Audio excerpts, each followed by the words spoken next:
안녕하세요, 설계사 여러분. 세무세법으로 보험을 풀어주는 IMC 사업단장 성훈식입니다.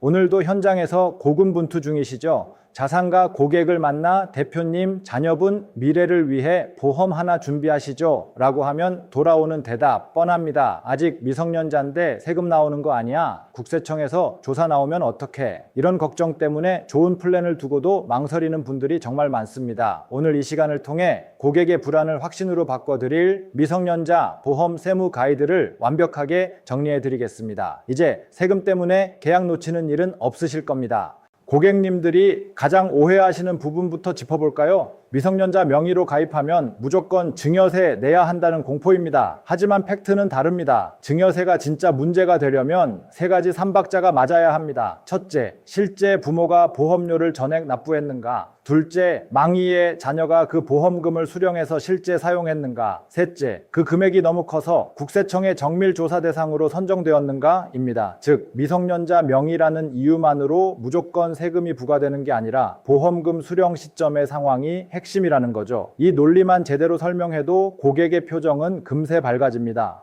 그러면 설계사님, 계약자를 애들로 하는 게 좋아요? 내 이름으로 하는 게 좋아요? 이런 질문 많이 받으시죠? 실질주의를 따지는 상속, 증여세법에서는 사실 누구 명의냐가 중요하지 않습니다. 중학생 아들 명의로 통장을 만들고 자동이체를 걸어놔도 그 돈을 부모가 넣어준 게 밝혀지면 증여세, 과세 대상입니다. 다만 영업 현장의 팁을 드리자면 거액 보험금은 조사 확률이 높지만 소액 보험은 상대적으로 눈에 덜 띕니다. 그래서 처음부터 미성년자 계약자로 가입하는 것이 외관상으로는 더 자연스러울 수 있다는 점을 조심스럽게 안내해 보세요.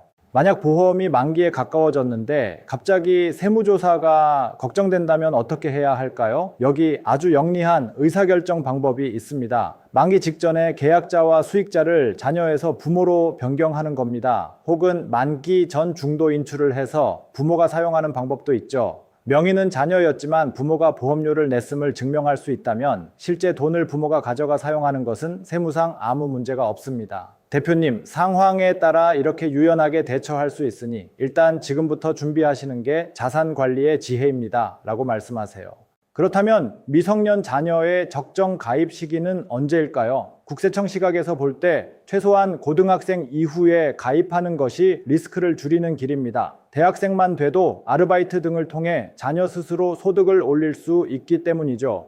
증여세는 부모가 대신 납부해준 보험료 비율만큼 보험금에 대해 과세되는데 자녀 소득이 일부라도 섞이면 소명하기가 훨씬 수월해집니다. 이때 바로 보험의 추가 납입 기능을 활용해야 합니다. 자녀가 성인이 된 후 직접 납입하는 구조를 미리 설계해 드리는 것이 진정한 전문가의 모습입니다.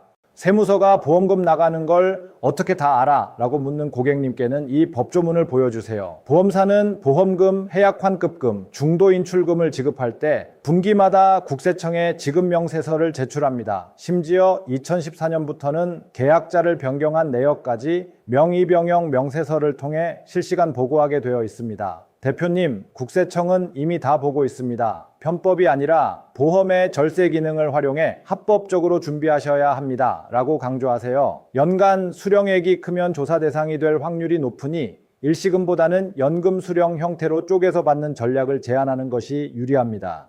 가끔 15년만 안 걸리고 버티면 되는 거 아니냐는 분들도 계십니다. 하지만 보험 증여의 시점은 보험료를 낼 때가 아니라 보험금을 수령하는 날입니다. 만약 20년 납입 후 보험금을 받는다면 그 수령일부터 다시 15년 3개월 동안 조사가 없어야 합니다. 거의 평생을 불안에 떨며 살아야 한다는 뜻이죠. 따라서 제척기간을 노리는 무모한 도박 대신 지금 당장 증여공제 한도 내에서 자녀에게 자금을 증여하고 그 합법적인 소득원으로 보험료를 내는 클린 플랜을 수립해 주셔야 합니다. 자, 오늘 내용을 한 문장으로 정리하면 이렇습니다. 미성년 자녀 보험, 명의가 아니라 자금 출처와 수령 시점의 전략이 성패를 결정한다. 단순히 보험 상품을 파는 사람이 아니라 고객의 세무적 리스크까지 관리해주는 파트너가 되어보세요. 대표님, 걱정하시는 세금 문제, 제가 보험의 중도 인출과 연금 전환 기능을 활용해 완벽하게 방어해 드리겠습니다. 이 한마디면 대표님의 마음을 열 수 있습니다. 여러분의 전문성이 곧 최고의 영업 무기입니다. 오늘도 당당하게 현장을 누비시길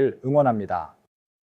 세무세법을 통해 보험을 배우고 싶으신 분들, IMC 사업단에서 기초부터 탄탄히 영업활동을 하시고 싶으신 설계사님들은 아래 본문 채널로 연락주세요.